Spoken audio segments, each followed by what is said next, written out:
Hello guys, welcome to the channel. तो इस video में हमारा टॉपिक है कि हार्ट ईसीजी में ईसीजी का जो ग्राफ में जो पी आर सेगमेंट होता है वो कैसे फॉर्म होते हैं। तो लास्ट वीडियो में हम देखे थे कि पी वेव कैसे डेवलप होते हैं। तो वहाँ पे हम देखे थे कि पी वेव होता है कि एक्चुअली जो एट्रिया का डिपोलराइजेशन की वजह से। उसके बाद आता है ये पी आर इंटरवल, जो कि एक फ्लैट लाइन है। ये वाला जो फ्लैट लाइन, स्ट्रेट लाइन जो है ये वाला है, इसे बोलते हैं आइसो इलेक्ट्रिक लाइन। ठीक है, आइसो इलेक्ट्रिक लाइन क्यों है? यहाँ पे सारे के सारे जगह पर potential, electric potential same similar है, इसलिए आइसो इलेक्ट्रिक लाइन बोला जाता है इसे पूरा लाइन को, कि पूरा सारे के सारे जगह पर इलेक्ट्रिक पोटेंशियल सेम है। और यहाँ पर जो पी वेव एक्चुअली वो डेवलप हुआ था एट्रिया के डिपोलराइजेशन की वजह से। इसके बाद अभी इसका देखना है P R interval, sorry P R segment. Interval बाद में, अभी हम बार बार गलती से इंटरवल बोल रहे हैं, लेकिन वो इंटरवल नहीं है, तो वो है सेगमेंट होता है। और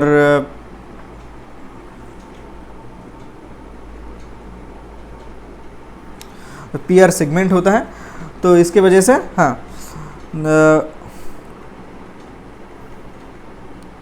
तो अभी वही देखना है पी आर सेगमेंट, जो कि फ्लैट लाइन वो कैसे जनरेट हुआ। तो ठीक है, तो अभी यहाँ पे देखे थे कि एट्रिया में जब डिपोलराइजेशन हो रहा था, उसके बाद कम्प्लीटली डिपोलराइज हुआ।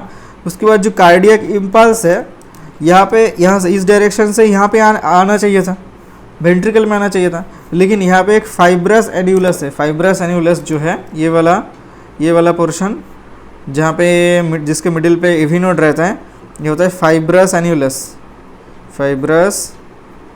एन्यूलस। इसका काम क्या है? इसका ये एक्चुअली एक इलेक्ट्रिकल कंडक्शन इसका एकदम ही जीरो होता है। ये इलेक्ट्रिकल कंडक्शन मतलब स्टिमुलस को एकदम कंडक्ट नहीं कर पाता है, इलेक्ट्रिकली इनर्ट है ये इसलिए।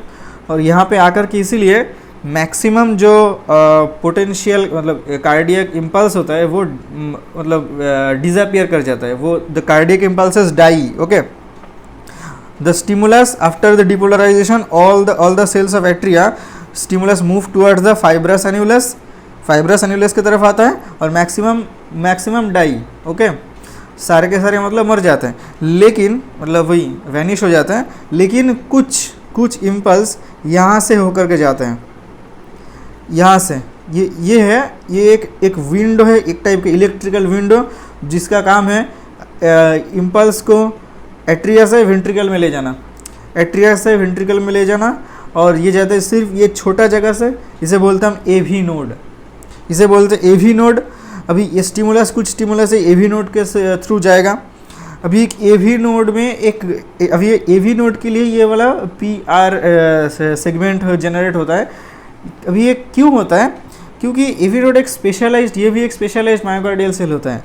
स्पेशलाइज्ड कैसे होता है? देखो, हमने वो बेसिक्स में पढ़े थे वहाँ पे कि एवी नोड है, ये एक स्पेशलाइज्ड मायोकार्डियल सेल है, मायोकार्डियल सेल। और किस में स्पेशलाइज्ड है? Specialised for slow conduction. Okay, अभी ये स्पेशलाइज्ड फॉर स्लो कंडक्शन क्यों है? ये बहुत ही इंपॉर्टेंट पॉइंट है।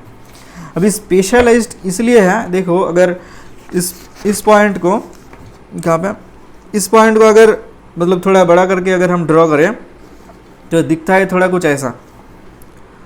कैसा दिखता है? ये रहा एवी नोड, ठीक है।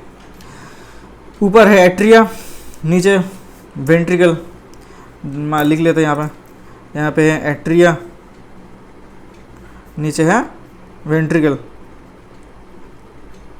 ये इलेक्ट्रिकल विंडो, यहाँ से इम्पल्स को जाना है ऐसे, ठीक है, कार्डियक इम्पल्स को एट्रिया से वेंट्रिकल में।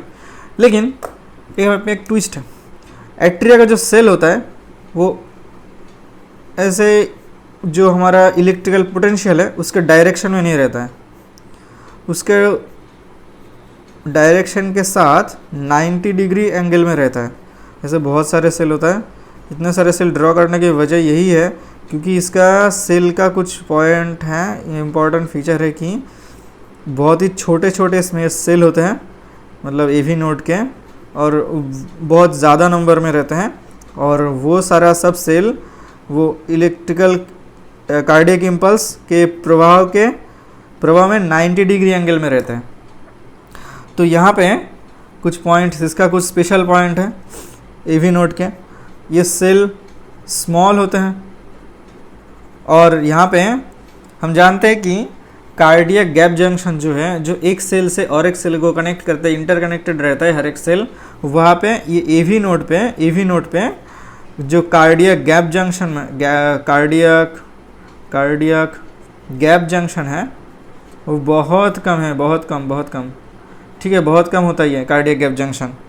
और तीसरा पॉइंट है, ये जो सेल से देख ही सकते हैं, जो इम्पल्स के जो फ्लो है उसके साथ 90 डिग्री एंगल में रहते हैं, ठीक है, सेल 90 डिग्री एंगल में रहते हैं, मतलब इस डायरेक्शन में है, हॉरिजॉन्टली है, लेकिन ये वर्टिकली जा रहा है, तो 90 डिग्री एंगल में है, इसलिए ये थोड़ा रेजिस्टेंस ज़्यादा क्रिएट करता है। और तीसरा होता है कि एवी नोड में जो डिपोलराइजेशन होता है वो कैल्शियम चैनल की वजह से होता है। डिपोलराइजेशन जब हम एक्शन पोटेंशियल पढ़ रहे थे, कार्डियक एक्शन पोटेंशियल्स, वहाँ पे हम पढ़े थे कि डिपोलराइजेशन अगर सोडियम की वजह से हो सकता है और कैल्शियम की वजह से हो सकता है। जब सोडियम की वजह से होगा तो वो डिपोलराइजिंग जो स्लोप था वो एकदम स्टीप रहेगा, डिपोलराइजिंग जो स्लोप एकदम स्टीप रहता था, लेकिन अगर कैल्शियम की वजह से होता है तो वो थोड़ा मतलब डिले होता है, स्लोली होता है, इसलिए एक स्लोप स्लैंटिंग में रहता है, ठीक है, तो एक स्लोप में रहता है। ये होता था कैल्शियम चैनल की वजह से डिपोलराइजेशन, और ये था सोडियम की वजह से डिपोलराइजेशन, ये तो स्टीप हो रहा था, फास्ट हो रहा था। कैल्शियम की वजह से अगर होगा तो स्लो होगा, स्लोली डिपोलराइज होगा, तो इसकी वजह से स्लो होता है कि डिपोलराइजेशन की वजह से। और तीसरा पॉइंट है इसका जो रेस्टिंग मेम्ब्रेन पोटेंशियल है, एक्चुअल रेस्टिंग मेम्ब्रेन पोटेंशियल नहीं, इसका मेम्ब्रेन पोटेंशियल फ्लक्चुएट करता रहता है, क्योंकि लीकी सोडियम चैनल रहता है, क्योंकि स्पेशलाइज्ड कंडक्टिंग सेल है, उसका होता है -60 मिली वोल्ट। देखो इसका -60 मिली, बाकी सेल में कितना रहता है, -90 रहता था बाकी सेल में, बाकी मतलब एट्रिया के या फिर वेंट्रिकल के सेल में -90 मिली वोल्ट रहता है। तो -90 मिली वोल्ट में एक्चुअली -90 मिली वोल्ट ज़्यादा इलेक्ट्रोनेगेटिव है, लेकिन -60 मिली वोल्ट कम इलेक्ट्रोनेगेटिव है। तो कम इलेक्ट्रोनेगेटिव होने की वजह से जो डिपोलराइजिंग वेव जो कि पॉजिटिव चार्ज के होता है वो थोड़ा कम अट्रैक्ट होगा, है ना, लेस नेगेटिव है, मतलब जो जितना ज़्यादा नेगेटिव होगा उतना ही कैटायंस को फास्ट मतलब वो अट्रैक्ट करेगा, जितना कम नेगेटिव है तो उसका अट्रैक्ट करने की मतलब टेंडेंसी भी कम है। तो बाकी सारे सेल को तो -90 मिली वोल्ट है, इसलिए उसका अट्रैक्ट करने की मतलब जो टेंडेंसी ज़्यादा रहता है, लेकिन एवी नोड का नेगेटिविटी कम है, इसलिए इसका अट्रैक्ट करने की मतलब जो टेंडेंसी है इम्पल्स को, कार्डियक इम्पल्स को अट्रैक्ट करने की टेंडेंसी वो बहुत कम होता है, ठीक है। तो इसके वजह से जो हमारा जो एवी नोड है, एवी नोडल सेल, मतलब एवी नोड के थ्रू जब कोई इम्पल्स जाता है तो बहुत ही स्लो जाता है। वो इम्पल्स जब एवी नोड के थ्रू एट्रिया से वेंट्रिकल में जाता है तो बहुत ही स्लो जाता है, इतना स्लो जाता है कि वो इलेक्ट्रिकल इवेंट रिकॉर्ड ही नहीं कर पाता है वो हमारा क्या ईसीजी मशीन, ठीक है। तो वो लिख लेते हैं यहाँ पे कि जब ये एक सेकेंड इलेक्ट्रिकल इवेंट है हमारा, ये जो पीआर मतलब एवी नोड के थ्रू जो कंडक्शन होता है, ये सेकेंड इलेक्ट्रिकल इवेंट है, और इसका कंडक्शन होता है यहाँ पे एवी नोड के थ्रू जो होता है एक क्या है, एक टाइनी मायोकार्डियल टिश्यू है, पहले एक छोटा होता है टाइनी मायोकार्डियल टिश्यू, और टाइनी छोटा होने के कारण वैसे भी इसका स्लो होना है।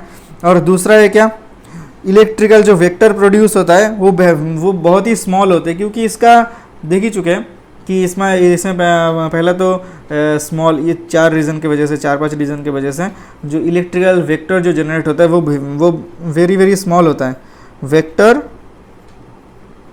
Very small.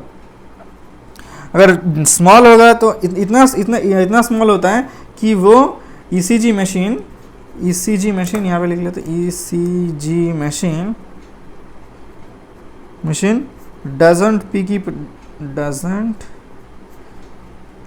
it up, ECG machine record ही पिक ही नहीं कर पाता है कि ये कुछ वहाँ पे इलेक्ट्रिकल एक्टिविटी हुआ ही कि नहीं, ठीक है, बहुत ही कम होता है, सामान्य मात्रा में होता है। इसकी वजह से इस टाइम पे जो हार्ट होता है, हार्ट एक्चुअली इलेक्ट्रिकली साइलेंट रहता है। और साइलेंट मतलब क्या? इलेक्ट्रिकली साइलेंट मतलब इलेक्ट्रिकल एक्टिविटी नहीं है, मतलब क्या? वो ईसीजी मशीन का जो टिप है वो मूव नहीं करेगा। ईसीजी मशीन का जो नीडल वो ना ही पॉजिटिव की तरफ मूव करेगा ना ही नेगेटिव की तरफ मूव करेगा। तो इसकी वजह से ये जो लाइन है वो फ्लैट हो जाएगा, ठीक है। ये पी वेव हुआ और ये एक्चुअली इसे पी आर सेगमेंट बोला जाता है। सेगमेंट बोला जाता है इसको, सेगमेंट। अच्छा, 3 टर्म्स आपको याद रखने यहाँ पे बता देता हूँ। अच्छा, यहाँ पे बता देता हूँ, यहाँ पे याद रखने हैं वेव, सेगमेंट और इंटरवल। वेव होता है ये या फिर ये, ठीक है, या फिर ये। सेगमेंट होता है स्ट्रेट लाइन, सिर्फ स्ट्रेट लाइन होता है। और इंटरवल होता है वेव प्लस स्ट्रेट लाइन, ठीक है। वेव होता है सिर्फ इतना, और वेव प्लस स्ट्रेट लाइन इसे बोलते हैं इंटरवल, ठीक है। ये 3 टर्म्स आपको याद रखने हैं, इंपॉर्टेंट टर्म्स हैं। तो ये है, हम पढ़ रहे थे यहाँ पे सेगमेंट पढ़ रहे हैं, मतलब सिर्फ फ्लैट लाइन है। तो सिर्फ फ्लैट लाइन क्यों जनरेट होगा? क्योंकि हार्ट वहाँ पे इलेक्ट्रिकली साइलेंट रहता है। तो यही था इस मतलब वीडियो में, ये एवी नोड के मतलब इलेक्ट्रिकल इवेंट, और इलेक्ट्रिकल इवेंट की वजह से, एवी नोड के इलेक्ट्रिकल इवेंट की वजह से पी आर सेगमेंट जन फॉर्म होता है। और नेक्स्ट वीडियो में फिर हमको जानना है कि most important Q R S complex, इसके बाद Q R S complex develop होगा ना ये, इसके बाद क्यू आर एस कॉम्प्लेक्स ये कैसे डेवलप होता है, ये थोड़ा अच्छे से जानेंगे। तो मिलते हैं नेक्स्ट वीडियो में। Till then, good bye.